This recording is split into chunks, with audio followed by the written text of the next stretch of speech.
You open this door with the key of reason.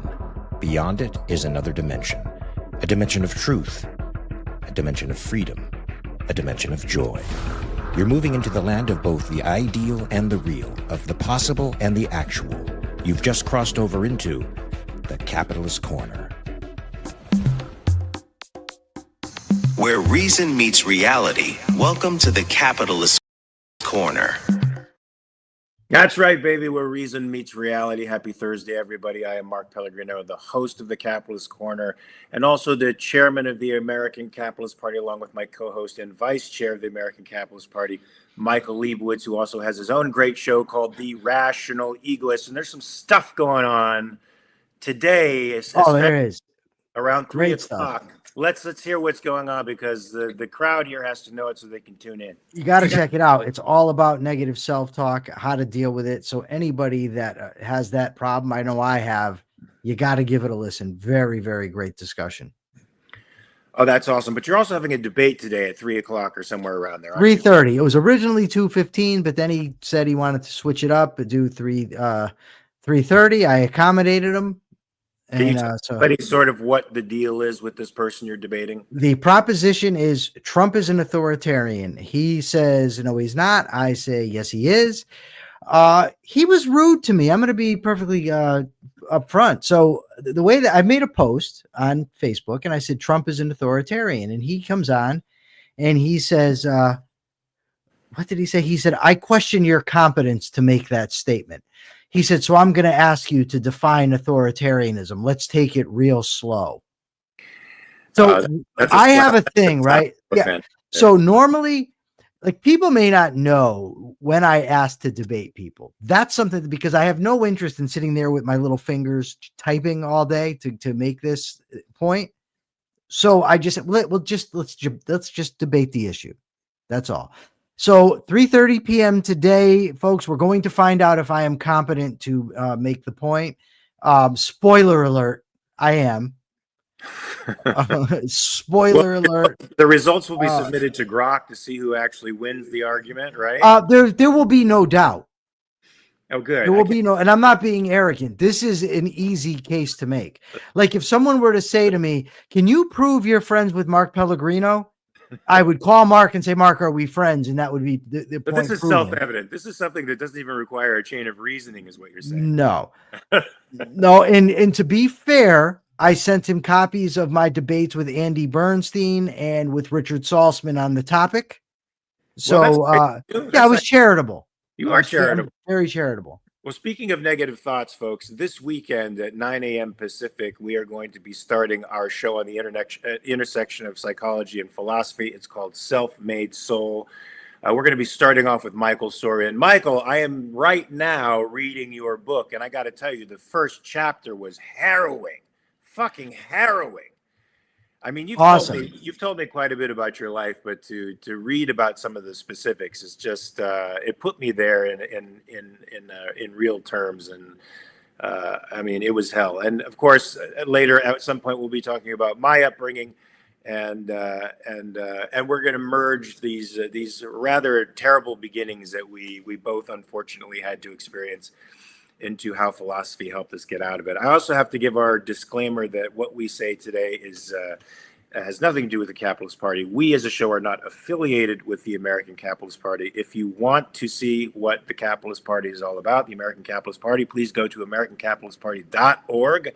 Check out the policies, donate, become a part of the change. As you can tell, the tribes are going insane right now. They've shut down the government, which I'm not opposed to, but because the government is so big and actually infects the lives of almost everybody, it's an important deal. Now, in a capitalist society, a government shutdown wouldn't mean that much, because pretty much every service would be privatized, schools would be privatized, a lot of other things would be funded by the state. So the fact that Washington shuts down would probably not even, it wouldn't even register on your Richter scale, your private Richter scale. Trust me. But today we live in a statist world, a mixed economy that's becoming less mixed and more socialized as we speak. And as a result, the government affects everything that you do to a very wide degree. Very unfortunate, but this is the case. And so they're now playing politics with each other, but we are the football that's being thrown back and forth in this, folks, and we are the ones who are going to feel the pinch. Certainly the congressmen aren't going to not get their checks in the mail. Certainly the president isn't going to not get his check. Is he getting paid? He used to make a big production out of not getting paid for this, but I'm sure he's getting something. I think he's doing all right. Yeah, no question about that. Most politicians do all right. They now have an app, of course, that tracks Nancy Pelosi's investments. You know that, right? Because she does something. She beats the market by like 20%. I wonder why. I wonder how this woman gets these massive returns. Could it be that she's insider trading? I don't know. I have no idea. I don't know where you would get such an idea as that. I don't know. Hey, you sent me something, and I was wondering, was it you sent me this whole grok thing about a study respecting the prevalence of trans shooters. Of course, the current administration wants to ban the sale of guns to. Oh no! Mark, say this. No, you are, but I didn't send you that as a standalone. Oh, okay. I sent you a whole article from Epoch Times about the subject. Epoch. Epic. You say epic, it's epoch. Epic is EPIC. It's epoch. Yeah, I allow you to get away with it, but now you want to try to correct me. So we're gonna go. Oh, here I am. Now look. Now I know there you are, but did you read the other article? No, I didn't see it. Oh my God. I didn't see it. So anyway, so instead of a standalone thing, I was going to go off and say what I already knew about the subject, but now tell me what article I missed, because I thought that was the beginning of the thing. I didn't know. Okay, so the article, and let me snap it up here real quickly so that I'm not in the Epoch Times. It's Epoch. In the Epoch. There's no way that spelled is epic. Epoch. No way. Epoch. It's not from what epic was that? Then they're thinking you're talking about some movie. From what I know you're an actor. From what all right. Was right. All right, up here. I know. I'm busting his balls. I know what an epoch. I know the difference between an epic and an epoch is. I do. Okay, so the article is about the link between transgenderism and violence. It's called "Link Between Transgenderism and Violence in Spotlight." It has some, it talks about, it says 6 high-profile shootings at schools and businesses since 2018 have been perpetrated by trans. They got your old pal. They're citing him for this article, John Lott, who's talking about it. Now, so while they're talking about, they go through the whole thing about the surge in trans shootings. So I said, well, I'm not just going to take their word for it. I very rarely take anybody's word for it. So I sent you, I did Grok and I asked it, and then I went to Google and I asked it, relative to their size, is there a higher proportion of trans shooters than relative shooters? Size of population, you mean? Right, because the claim in the article is that they're overrepresented in mass shootings. Right. Now, I know from history that oftentimes things that you hear about a lot, there's not actually an increase in them. What it is an increase in reporting on them. There was an article once in Ideas on Liberty which called this Spencer's Law, and it was about the less something happens, the more you hear about it. And what it reminds me of is in 2000, maybe 2001, it seemed every night there was a report on shark attacks. And I'm like, Jesus, what the hell is going on with the sharks?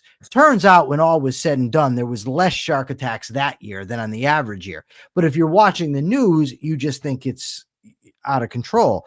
So when I read this article initially and understanding the political slant of the newspaper that's publishing it, I then asked Grok, and Grok cited numerous studies, did the AI that I sent you as well. I don't know if you read the AI summary of this. I read all of that. Okay. That's what I read. So now so now you go. Not to the bathroom, but you answer this. Well, what I'm surprised at is that John Lott, who in my opinion is a pretty honest academic, somehow confirmed the Epoch Times' premise. Let's not say that. Okay. He cited some numbers and made a statement that it's worth looking at, I believe. Let me find out before we smear poor Mr. Lott. I would never smear Mr. Lott. He's a friend of mine, and I consider him a very trustworthy academic. I certainly wouldn't see him being a partisan in this particular case, which is his area of expertise, by the way. And let's just say that the overwhelming number of mass shootings are done by gang members. So it's that's predominantly what I believe that's excluded from the numbers. in this particular When I asked when I went to the Grok and the AI, I believe that when they're doing the studies, they're excluding gang violence. I'm not positive, but I'm pretty sure. The majority of the mass shootings anyway. But I'm not surprised to find out that we're getting disproportionate numbers in the news, or that people are getting nervous about this particular community. Because, Michael, there certainly are a number of militant people within the trans community who have been high-profile influencers who have been actually agitating for violence, and they're certainly a part of that left-wing group of nihilistic types that are merging with Marxists and pro-Pali movements, in an attempt to overthrow what they see as a capitalist imperialist state. So they are active and vocal. That doesn't necessarily mean they are actually violent.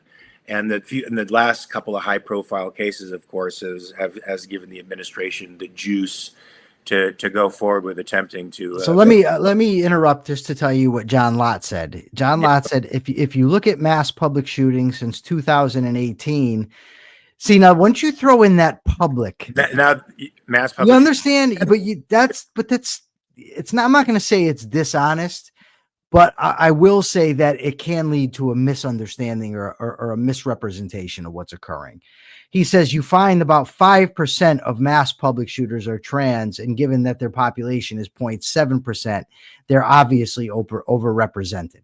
Now, the claim in this article says that that because they're taking hormones, that's changing the way they think, and it's leading to these sort of shootings. But you keep talking about it, because there was a quote that I want to find. Not just that he's qualifying it in two respects, Michael. He's qualifying it by the year 2018, and by mass public shootings, as opposed to other type of mass shootings which don't come under that qualification. So certainly it's cooking the books when you make those kinds of qualifications. You're narrowing it quite a bit. Is Andy Bernstein up for a chat? I haven't run it by him yet, Megan, but I'm sure he is. What does that refer to? We're going to have a big discussion about you and your hair. She asked if we could do a podcast, me and Andy, and it's going to be all about your hairdo and the changes it's made. No, she wants to discuss his education book with him. Okay, good. So all of this legislation that the administration is proposing to pass, banning guns from trans folks, and I guess classifying this trans phenomenon as a sort of mental illness, is of course all smoke and mirrors. Just like the crime phenomenon is smoke and mirrors for the right wing to gather its forces and acquire more power over the individual, as a few articles are going to show. Something troubling, Mike, given the fact that Trump is expanding executive power and sort of ruling by whim outside of the Constitution. It was a little troubling to find out, oops, I'm on the wrong article, so let me change that. But I'll say this article anyway. We'll get back to what Trump did that's problematic with respect to the government in a second. You need to know, folks, from the Free Press, the U.S. lost 32,000 private sector jobs in September. That's right, folks, lost 32,000 private jobs, according to new data from the payroll processor ADP. While some economists had been expecting an increase of up to 45,000 jobs, Michael, who are those economists and why are they so stupid? This month's fall comes after a revised loss of 3,000 in August. Okay, I just want to back up for a second to the trans thing, because I was distracted in trying to find this. And this is important. I want you to listen closely to this quote. While the number of mass killings involving transgender individuals is small, some experts say that the proportion appears statistically high. So some experts say it appears, right? I'm very skeptical because the first of all, the trans are at higher risk. Can you substitute feels instead of appears? Right. So the thing is here, right, is that they're, first of all, they're more susceptible to being crime victims than they are crime instigators. So the statistics say. Yeah. And they're being oftentimes demonized. And I think that there's a lot of things going on with this, right? I think you have your everyday people that are trans, that are just trying to live their lives. You might have some that do want to be treated with respect and they want to have some rights, and then you have agitators, right? People that are out there and they're far left, and their advocacy goes beyond being trans, because just being trans, there's no reason that would make you for instance, tax cuts and regulation to protect the earth from global warming. Right. So you have the activists, but then I think you have another group of people who doesn't like. I would beg to differ with you with respect to the activism thing, because there is, I think, a line that goes through all of them, and that's oppressor oppressed. So in their mind, no, I agree with that, Mark. I agree. I'm just saying but not all trans identify in that way. Indeed. But I think that there is an attempt to in response to the trans folks that politicize the issue, the other side wants to politicize the issue as well and make it seem like they're maybe violent, they're mentally ill, there's a problem. So are you going to put it up on the screen? Because I have to see it. I will. Yeah. So A&M says, when you sell yourself as a female prostitute and the guy freaks out when he sees your junk, is that trans violence or an overreaction to fraud? What I think is that caveat emptor.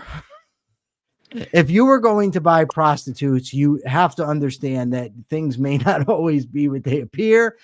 You might, whether it's trans or something else, you may find yourself with something you don't want. So pay in advance, in other words, until maybe you should pay half up front and half afterwards. I don't know how you would negotiate. Well, if you end up with chlamydia or herpes, I don't like what. So you only got half the money. Well, that's something else entirely. We're just talking. But that's one of the things you might not want. That's true. That's true. But those are the risks that you take going into a situation like caveat emptor. Yes. Yes. Okay. So with this might add some fuel to the fire of Trump's authoritarianism. Trump administration on Wednesday withdrew funding for the Council of Inspectors General, a federal watchdog group, and this entity's website was disabled. The group oversaw a network of 72 inspectors general, according to the Washington Post. The Trump administration decided last week to pull the group's funding, and it doesn't look like it'll come back. And this is a group responsible for the oversight of fraud. And this was one of the campaign promises of President Trump. When he organized DOGE, it was all about, one, making government more efficient, but even more, I think, to the heart of the voters' concerns, taking fraud out of the government. Impossible, of course, in a regulatory state. Fraud is part of the game. Fraud and graft are part of the regulatory state. It's just too much incentive for that. But now he's removed agencies that are responsible for overseeing other agencies and making sure that they are not committing fraud, which leads one to suspect, and I hate to pass on a conspiracy theory, but I'm going to do it anyway, that he's not so interested in being watched over right now, that he's more interested in pressing his administration's agenda forward without any checks or balances against what he wants to do. Do you agree with me, Michael, or are you in a different frame of mind? Well, Man Sharma evidently goes to some place called GTA to purchase hookers. I don't know. That's his jam, whatever. I don't know why he'd announce it here. Wait. I was distracted for a second and I missed that. What did you say? We have an announcement in the comment section about my buddy Man Sharma. He goes to some place called GTA to get hookers. That's his jam. Listen, not that there's anything wrong with it. No judgment. Is this a real thing? Oh my God, dude. Like, how boomer are you? Like, you're supposed to get you're not even catching. GTA is a game, Grand Theft Auto. But the fact that I had to explain it to you ruins everything. You just ruined the joke. I'm sorry. I knew Grand Theft Auto, but you can't say GTA. Listen, listen, Cat Sterling actually yells at me. Oh my God, Michael, it's a game. Yes, Cat, I know. Yes, but I didn't know. If he were really making that announcement, I wouldn't have talked about it. I would have DM'd him and said, dude, maybe take that someplace else. You know, we don't need to hear about it here. But anyway, Mon Sharma's sexual proclivities notwithstanding, what do they call it? Inspector General people, the people who, you know, they basically investigate government stuff. They're government watchdog groups. I believe he's previously fired others. And one of the things that he does and is doing, and it was part of the whole plan, is to get rid of guardrails. So in his first term, there were guardrails to stop him. There were some people, I guess, that were Republicans. You know, there were people in his cabinet that would try to stop him from doing things, the courts. So now what he's been doing is getting rid of them. Like the person gives him bad info on the labor market, gets rid of them. So that's an impediment to him claiming things. On the Federal Reserve stuff, he wants to get rid of the people that aren't going to implement his agenda. These folks, get rid of the people that are watching over him. That is a authoritarian tactic, and it should be obvious that that's what's happening here. But alas, maybe it's not. But to me, it's crystal clear. I'm also reading, by the way, I just started it, Robert Trzynski's book, Dictator from Day One, about Trump. Looks good so far.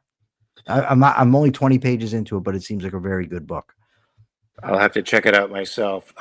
Yeah, folks, it should be obvious, but it's not, because the tribe in power seeks to maintain its power, and if they're doing it by hypocrisy, they do it by hypocrisy. They don't care. This is something that's bothering me too, Michael. This is also in the Morning Dispatch that you sent me. The federal government has reached an agreement with Lithium Americas, a Vancouver-based mining company, to acquire 5% stake in the business, in addition to a 5% stake in Thacker Pass lithium mine in northern Nevada, which is currently under construction. Once the first stage of Thacker Pass, joint venture between Lithium Americas and General Motors, is completed, projected to be in 2027, it will be one of the country's largest lithium mines, capable of producing 40,000 metric tons annually of battery quality lithium carbonate. Lithium Americas stock rose by 35%. Oh, of course it did. Tuesday, following the announcement. Of course, I'm all for mining for lithium and rare earths here in America. I think that's a great thing, but I am not for the government taking a stake in this. I'm not for the government pushing these kinds of markets, nor am I for the government restraining these type of markets as they have in the past with the rules from the EPA. I think it's wise to have a supply of lithium on our own, since we're dependent on countries that are not necessarily our friends and can use that as economic leverage against us. But I don't like the way in which this deal is going down. Do you agree with me, Michael? Of course, I agree with you. The government buying interest in private companies, that's literally, and I'm not one of these people that says literally when I mean figuratively. That's literally socialism. Fascism, I would say as well. I would say fascism. Well, that's two sides of the same collectivist coin. It is, but there's nominal private ownership, but really the government has no, but this is government. This is actual government ownership. I mean, it's partial, but it's government ownership. And look, the guys with the guns have the power ultimately. So even if they have a 5% stake in it, what the government says is going to go. What does your shirt say? Reardon Steel. Nice. Where'd you get it? None of your business. Is that the same place? Can I find that when I go to GTA? Yes. GTA, apparently, yeah. It's an online store called GTA, where you can get prostitutes as well as shirts from Ayn Rand. Get a whore and a shirt. Boy, you can't beat it. No trans whores, though, right? Because evidently that's a problem. Whatever floats your boat. But Mon Sharma says with primacy of conscience, it doesn't really matter. It is what you think it is. Okay, dude, if that's how you want to approach the situation when you're at GTA with your transgender whore, that's on you. Exactly what are you saying, Michael? I have no, I'm off the rails. Like, I don't know if I forgot my meds. I don't know what's happening. You've lost the thread of the conversation. I just did a really good interview a few minutes ago about the 1619 project. Confuse what's happening now. What's happening now is a disaster on wheels. No, I'm kidding. Hey, I want to get to some economic stuff here because we got plenty of time. Oh, we got a half hour more. So look, 35 minutes, but yeah. So there's a socialist who's about to be elected to the mayor of New York City. Now, I still hold out hope that this is not going to happen because people are dropping out of the race. I think Mayor Adams just dropped out of the race. Hopefully, Sleewood drops out of the race. He won't. Yeah, he probably won't. But unfortunately, it's going to be between Cuomo, probably, who's too much of a narcissist to drop out of the race, and Mandami.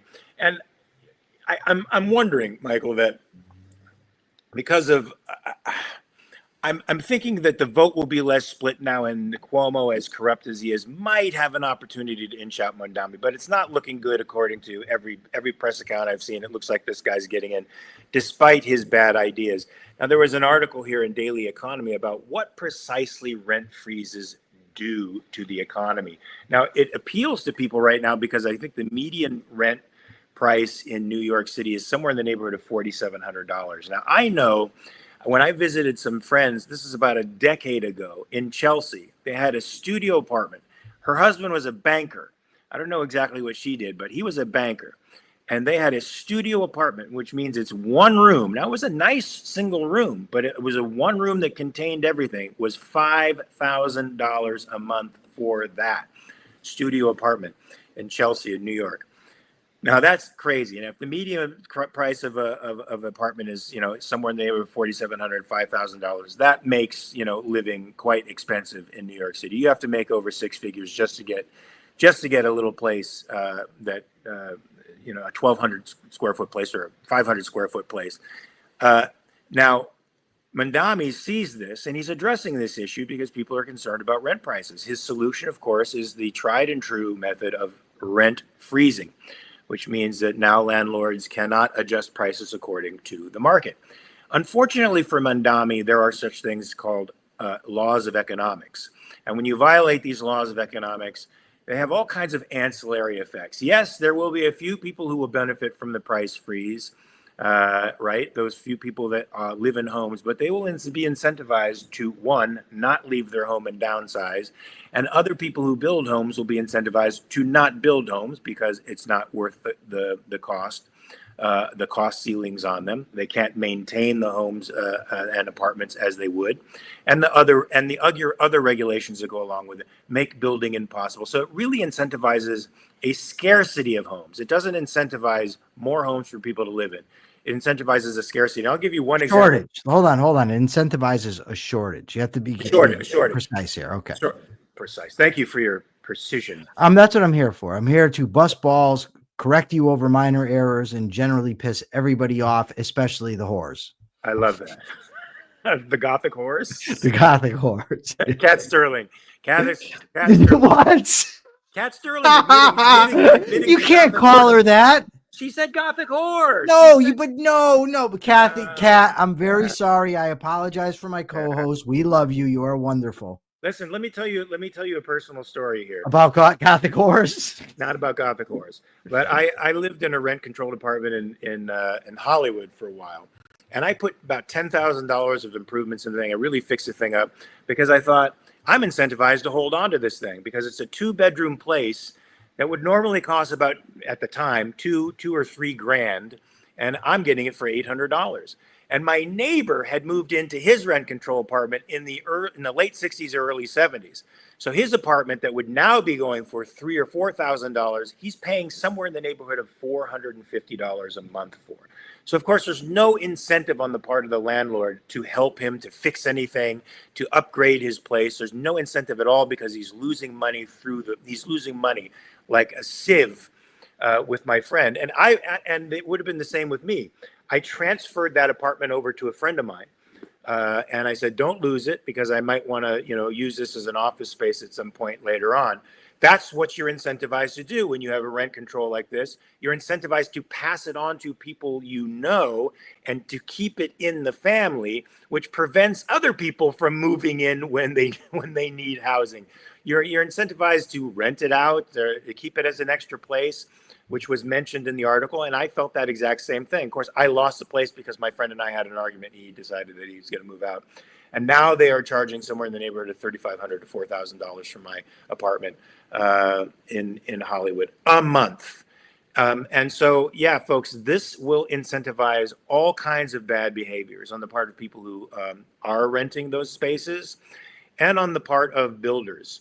A lot of the unoccupied spaces that were in the Bronx and in other places, these massive apartment tenements where they would call these guys slumlords, eventually they just abandoned the buildings, folks, because it became so expensive to maintain that they were losing money to such a degree that it was just a waste of time for them to even hold the building. Michael, what do you think about this? If Mandami gets in and has rent freezes, what the fuck is going to happen? Because I think it's going to be bad. Well, everything that you just said is going to happen. I mean, as the article points out, like even socialists have come around to see that rent control is a bad idea. And, you know, the author pointed out something today in that article that I hadn't previously thought of. I've always thought about rent control when it comes to economics in terms of the shortages. You know, you're going to end up with filled up apartments. No one's going to build new ones, but it also disincentivizes landlords from doing upkeep, because what they're going to do is they're going to look for ways to maintain their cash flow. So they're not putting in more than what they're taking out. So they're not. And can I just tell you that it creates a contentious relationship between. You just told me. No, but I mean, it creates a contentious relationship in this respect. I'll tell you what would happen to me. Every month I would forget to tack on this like $1.25 tax that they had, right? That the city had put on, that unbeknownst to me, I had to add on to my rent. And so I would get an eviction notice. I got like 4 eviction notices for forgetting like $1.25 tax that was supposed to be put on there. Now they had an incentive to evict me because I was paying far below market value. And so they were trying to do everything in their power to get me out of there, until I went down to their office personally, which I tend to do these kinds of things, Michael, when I come across recalcitrant people who are unjustly treating me, I confront them personally. And I went to the office and I sat down with the guy and I said, here's the deal, pal. I've been here 6 years. I've thrown $10,000 into this apartment. I have paid my rent on time every single month. If you send me one more fucking notice, it's an eviction notice for $1.25 that I'm somehow missing, I'm going to come down here and fuck your shit up. I literally said that. I shouldn't have said that, but I did say it, Michael. And I never got an eviction notice in the future. Yeah. Did you ever see the movie Casino? Yes, baby. Yeah. So you know the part where Joe Pesci goes and tells the banker? I forget. Tell me about it. He tells him, I want my money, because he invested and the money got lost and win. So, but he wants his money back anyway. So he tells the banker, I'm going to come down to that bank tomorrow. And, if you don't have my money, I'm going to break your effing head wide open. He said, and then, a couple years from now, right around the time I'm getting out of jail, you'll be getting out of your coma, and I'm going to come down, I'm going to crack your head wide open again. That's what that reminds me of. That's like gangster talk.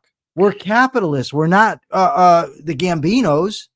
We are not, but these kinds of no, you don't know. You just say no, we're not, and end it. You don't come up with the excuse. I'm just telling you, these kinds of regulatory interferences in prices incentivize conflict. That's true. That's true. Incentivize this kind of stuff. They incentivize rage. They incentivize unfairness and injustice. That's why we as capitalists would do away with them, so that builders could be free to build. We would do away with zoning laws so that people could have businesses where they want them to where they want to have them, so that they could build where they want to build. No restrictions at all in the way in which people build. Folks, that's how you solve the housing problem. That's how you make housing accessible to people, not by freezing rents or rent controls or restraints that create scarcity.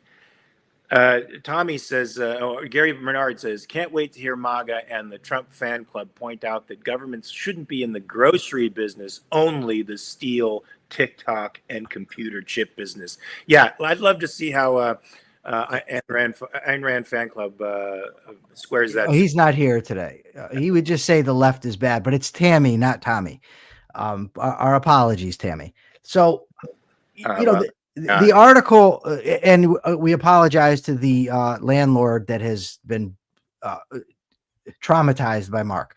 So that was 2 decades ago. He's fine. Well, we don't know that. You don't know what effect that had on him. Maybe he never rented anything else out because he's scared to death that some lunatic, muscle-bound jock. They actually did sell to somebody else. Yeah. Who wants that? But people don't need that in their lives. I know. I'm Mike. I was a young man. I had. You were at least 40. What do you mean? You just said it was 20 years ago. What are you talking about? That's not young. I wasn't at least 40. I was in my 30s. Oh, okay. Yes. Just a spring chicken. That's so right. anyways, the thing is with this stuff is, yes, it's horrible for, economics. It doesn't have the effects that its advocates want it to have, but it's also an assault on individual rights, the right to contract, right? The voluntary relationship between two consenting adults, one of whom is a renter, the other of whom is a rentee. And it tells them, no, you two cannot come to your own agreement. This is going to be the agreement that you're going to go by.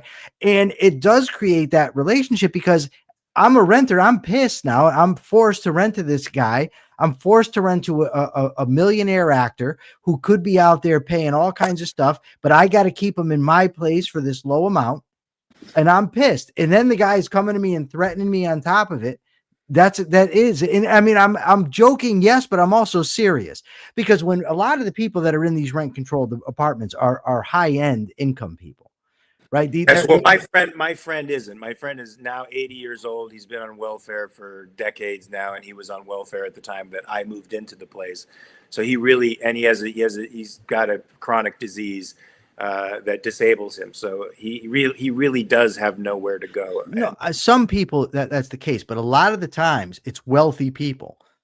Indeed. And end up in these homes. So the poor people aren't even getting the apartments that they want. Like Mia Farrow, for example. Mia Farrow, who was an international film star, lived in a rent-controlled apartment in the Upper West Side for $2,100 a month, Michael. She was paying for an 11-room apartment.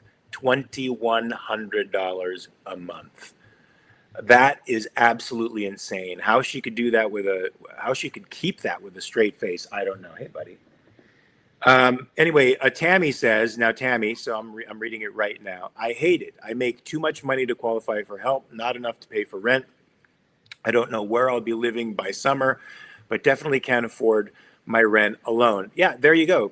And the real problem, Tammy, is politicians who are getting in your way. They're restraining trade by zoning laws. They're restraining trade by all kinds of red tape it takes to build housing for people, and by rent control and price controls like they're doing, like Mandami wants to do in New York City. Well, he's going to find out real fast that there is going to be an exodus of human beings. There's going to be a shortage of supply, and there's going to be a real housing crisis. If he thinks it's happening now, wait until he enforces some of the stuff. My only hope, Michael, is that he won't be able to enforce most of the stuff that he tries to enforce because the government, see how Cody's all around me now. He's really been very helpful. Cody the capitalist. Cody the capitalist has been a really good guy with me. He's really trying to help me get through my deep mourning period. So anyway, Michael, so we're both against these and I swear in the future I would not handle a situation. I swear in the future I would never handle. What do you mean you swear? You don't believe in God? What are you swearing to? Swearing on my own integrity as a human being that I would not. I think I'm with Jesus on this one. Let your yay be yay and your nay be nay. Okay, nay. What? No, it's yay. It's yes. Yay? No. Is it yay or I don't know. But here's the thing. It's yay. I'm not going to do this any longer. It's nay to I'm going to do this any longer. But the key point here that we need to address is when discussing capitalism, economics, politics, it's imperative that we talk about abstract principles, right? You have to do it because you have to understand the principles involved in the subjects that you're talking about.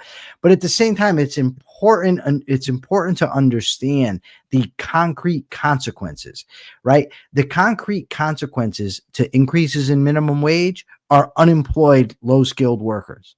The concrete consequences of rent control, I should say. Don't look at me like that, Persephone. You should see her. She's making fun of me. What was the first? What did you say at first? Rent what?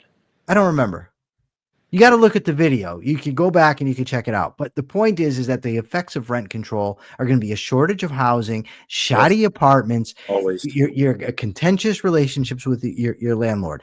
The concrete effects of taxing capital gains, less investments, less business, less jobs. The concrete effects of taxing income is you have less money to spend on the things that you want, and instead the government takes it and spends it on the money they want.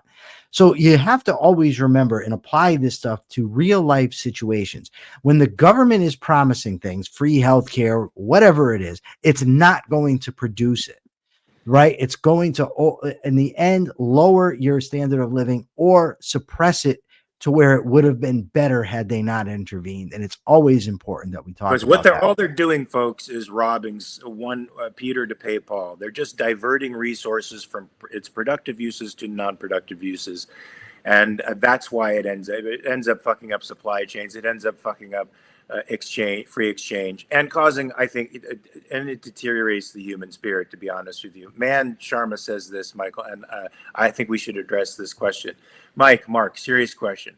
If the government is harassing you, would it be legitimate to do this to the people who are doing this? What Mark did, gangster talk wise. Now, let me just say, okay, I'm not justifying what I did with that management company. It's really not the management company's fault because they're under the gun. The government has made it such that they are losing money with my occupancy in that place, and they are looking for any reason to get me out. That's not wrong. That's not wrong. And technically speaking, I was doing something that was I was doing something that gave them the leverage legally to evict me. Now, what I would have rather they had done as a decent businessman was come to me and say, hey, you're forgetting to put this $1.65 surtax or whatever on your check, and we just want you to know that that could harm you down the line. That's the way I think decent people deal with each other. But these kinds of worlds that the government is putting us in, these kinds of this world where it's a zero-sum game world, it does not incentivize kind treatment to each other. It incentivizes, you win at the expense of your neighbor, lose at the expense of your neighbor, and so it incentivizes a sort of violence and self-absorption when it comes to getting what you want, as opposed to the beneficence of a capitalist society where you're not gaining anything at the expense of anybody else, and you are more inclined to be generous, I think. So no, I would not suggest that, especially since this was a private businessman under the gun of government, that you go to a private businessman and say shit like that. Now, government, I think you have a right to redress your grievances to them. I think you can write your congressman. I think you can go through legal routes to appropriately address the issue. You could start movements. You could start institutions that could watchdog these folks or start to limit their power. Look what happened with Proposition 13. Howard Jarvis in California, he stopped the high taxes on property that were ballooning out of control in California. He did this. He started an organization and was able to stop the politicians from grabbing everything they could. And that's, I think, the appropriate way to deal with it. I did not deal with it appropriately. I was mad, and I walked down there. It was within walking distance of my house, and I probably should not. I can't say probably. I should not have told the guy to never do that again, because in today's day and age, those kinds of threats have real meaning to people because, of course, of the mass shootings that he might have thought I would have gone in there with a gun, which I never threatened to do. Anyway, let's get off of me and my mistakes as a young man of 30 something. In his late 30s, yes. In my 30s. Well, I was emotionally young. What can I say? And get on to somebody who I think is a complete and total dickwad. Can I say that? Is that allowed? dickwad. Activist David Hogg struggles to push for a new generation of Dem leaders. I have hated this man from fucking moment one.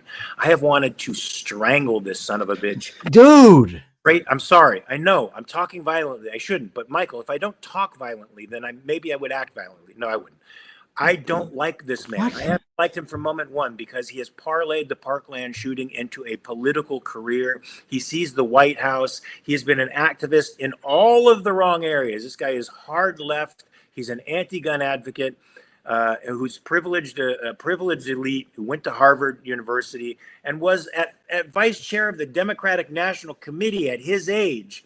And he wants to transform the Democratic Party. I think transform means only push it harder left into its democratic socialist orientation, which is where it's going now. He wants the old school moderates out, if you call them that, moderates, and he wants to put in the new school democratic socialists in now. But he's struggling a little bit, thank God. What do you think of this guy, man? And don't lie. I think that's an awesome clip. He's struggling, thank God. Like, that's great.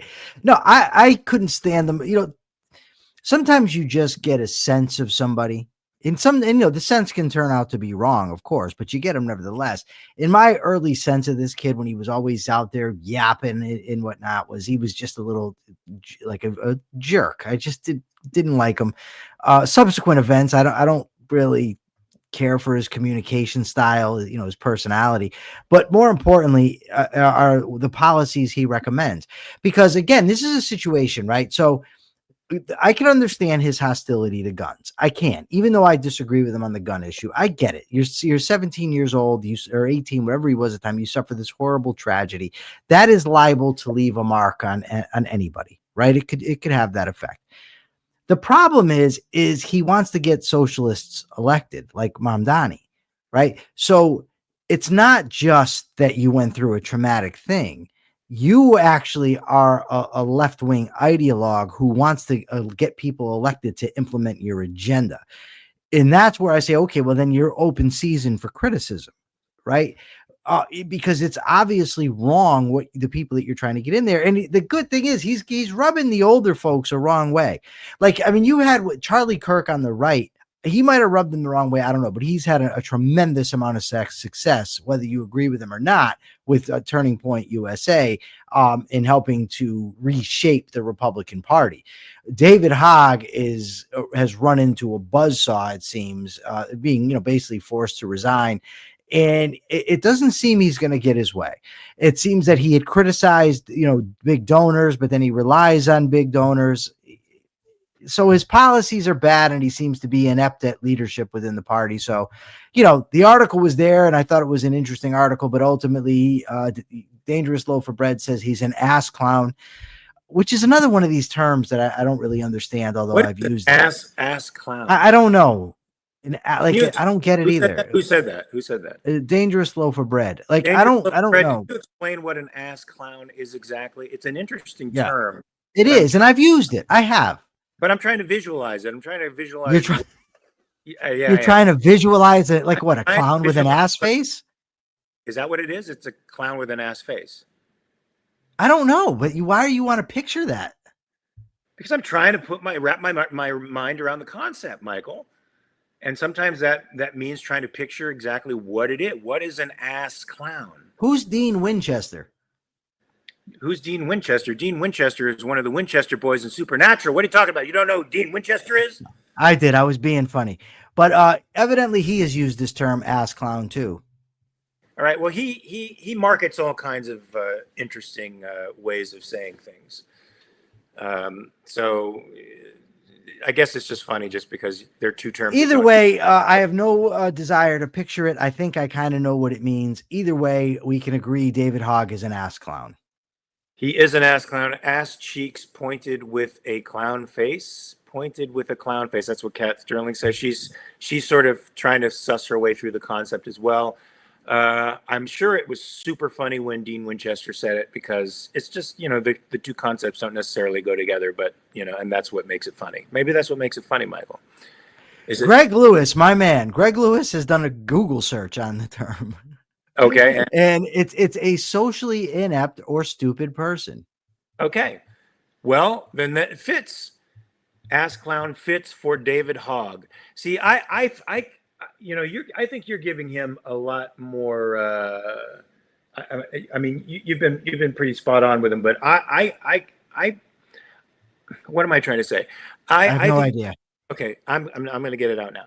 I think he's a lot more malignant than I don't think he's an ideologue, but he's a malignant ideologue. I think he's a power luster, and that's one of the things that makes me feel that he's so despicable, because he literally it wasn't just about a guy who was a part of a tragedy in the Parkland shooting. He who experienced this thing. He exploited that like no one I'd ever seen to acquire a political voice. I don't know if I like that language. Okay. Look, let me tell you first. My gut reaction is the same. He's exploiting a tragedy, but at the same time, the language of exploitation. It hits me so hard as a leftist term that people are being exploited. I mean, ultimately, if you on an episode of House, I'll give you an example. There was this doctor who was refusing treatment. He was he was not Doctors Without Borders, but he was something like that, and he treated tuberculosis overseas. So it turned out he had tuberculosis as one of the problems that he had, and they had the cure. It was these 2 pills, and he refused to take them. He said, "I'm not taking them until everybody else gets them." All right. He said, all of the people that are suffering in Africa. And House made a point to him. House came in, and House said, "Okay, you don't want any of the modern accoutrements. You don't want the medications." And he's ripping out, he's taking off the air conditioner, everything. He says, "You want to live like that? Go ahead. You're not going to get any of the perks." And then House tells him, "You're not like them. You can't pretend to be like them, and you cheapen what they're going through by pretending to be like them."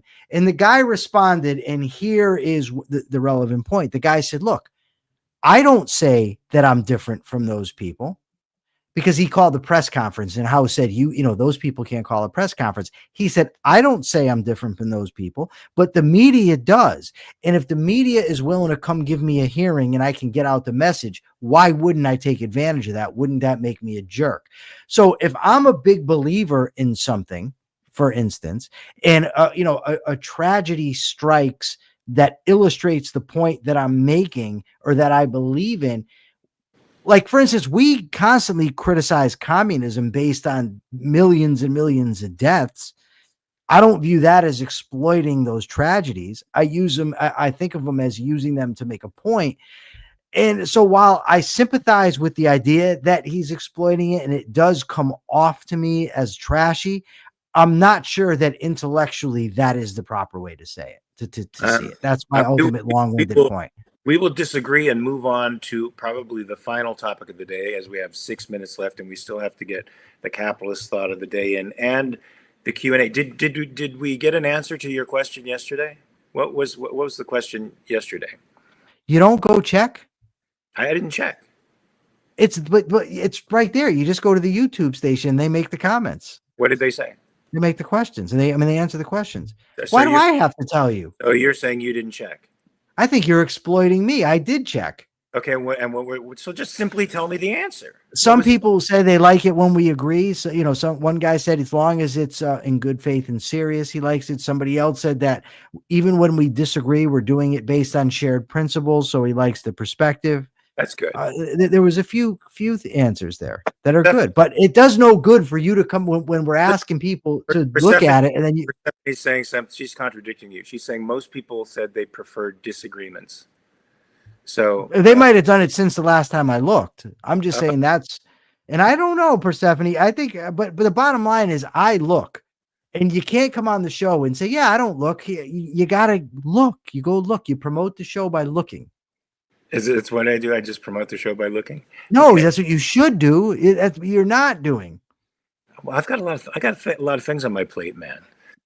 So I'm sorry. I got a lot of things on my plate at the moment. So I get it. I'm doing the best I can. And speaking of Speaking of a lot of things on the plate, which some of you All right, probably I'm going to it now. I'm going to take a look at it right now. you got to listen to what I'm going to talk about next I because can do both. great segue.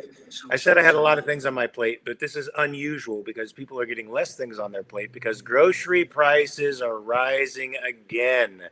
Yes. It's a warning sign for the GOP because one of Trump's promises was that he was going to bring down grocery prices. Now, Michael, yesterday I went to the store and I bought a bottle of detergent. It's probably a gallon bottle of Tide detergent. And guess how much that frickin' bottle of Tide detergent cost me? 20 bucks. Yeah, 20 bucks. $21 for a gallon of detergent. That is unfreaking believable. Every time I go to the grocery store, I feel like I spend $250 for groceries. And that's for maybe 2.5 bags of groceries. It's crazy that the prices are going up like this. And of course, the trade wars that Trump is initiating with other countries, the tariffs that he's placing on things, the chaotic nature of his economic policy will disrupt supply chains, and his intentional exclusion of other countries, his alienation of other countries, his promotion of American farming over exporting farmed goods from other countries like Mexico, where we get a vast majority of our produce, for example, is going to create real problems. And if Trump gets his way with the Federal Reserve and they bring down interest rates to what they want to bring it down to 0.5%. Yeah. That is going to create an inflationary cycle like you have never seen. If you thought your groceries are expensive now, it's going to really fucking hit the ceiling. And when you combine that with supply chain interruptions and a chaotic economy that isn't free market, that's semi-nationalized, that's centrally controlled from the top, you are asking for a perfect storm for a real economic crisis. And what are you laughing at? Cat Sterling recommended Dollar General, and Deeper with Diego said Mark wouldn't know what Dollar General is. He thinks it's a character from Platoon. Deeper with Diego, you are absolutely wrong. I have shopped in Dollar Generals before. They are sketchy. I got to say, there's a little sketch to the Dollar General, but I like the Dollar General because they have cheap things there that are accessible. In fact, it was Diego also wants to know if you went to the store personally or if you sent one of the servants down there. I sent Michael Liebowitz down there to get the stuff for me. So back to this high price thing, right? This is another, the theoretical, the conceptual arguments, we could make them very well on this show. Why it's wrong to manipulate the interest rates, why it leads to malinvestment and distortions in the economy. The bottom line is when you implement these policies, you pay more. Your money goes not as far as it used to go. There ends up being shortages of things that you might want, and now you can't get them. So ultimately, we want a free market in goods and services and in money. We don't want to have a situation where the government is determining the value of the money, because by injecting the money, by lowering interest rates, they're going to create the appearance of a boom that's ultimately going to lead to inflation and a crash, and you're going to suffer. Yes, Man Sharma, Austrian business cycle theory. He's gone everywhere on this today's show, from hookers to Austrian business cycle theory. I'm curious as to what effect the Austrian business cycle theory would have on the prostitution trade. We'd have to find that out. All right. Are we going to do today? Am I doing the capitalist thought of the day? I think so. Since I did it yesterday, I guess I'll have to come up with a question. Yeah, I should be. If by rights, you should be doing these till the cows come home with all the capitalist thought of the day. No, we're not going to let you off the air a hook like that, because if you do it, then we're even. I want to have you owe. That's the plan here. I'll do it if you're afraid. You're not doing it. I'm going to do it. No, I'll do it if you're afraid. I'll do it. Capitalist thought of the day is this, folks. Donald Trump is an authoritarian. That does not mean that Kamala Harris would have been good. It doesn't mean she even would have been better. The fact of the matter is, how bad Biden was, how bad Kamala would be, is irrelevant to how bad Trump is. We need to stop looking at it comparatively in that way. And I'm not saying that doesn't mean you never vote for the lesser of two evils. I'm saying that if you're going to vote the lesser of two evils, never lose track of the fact that that is what you are doing. Don't end up defending what he's doing now because you feel he was the best choice then. That is imperative. We need to have principles. Ian Gilmore says that she would have been better.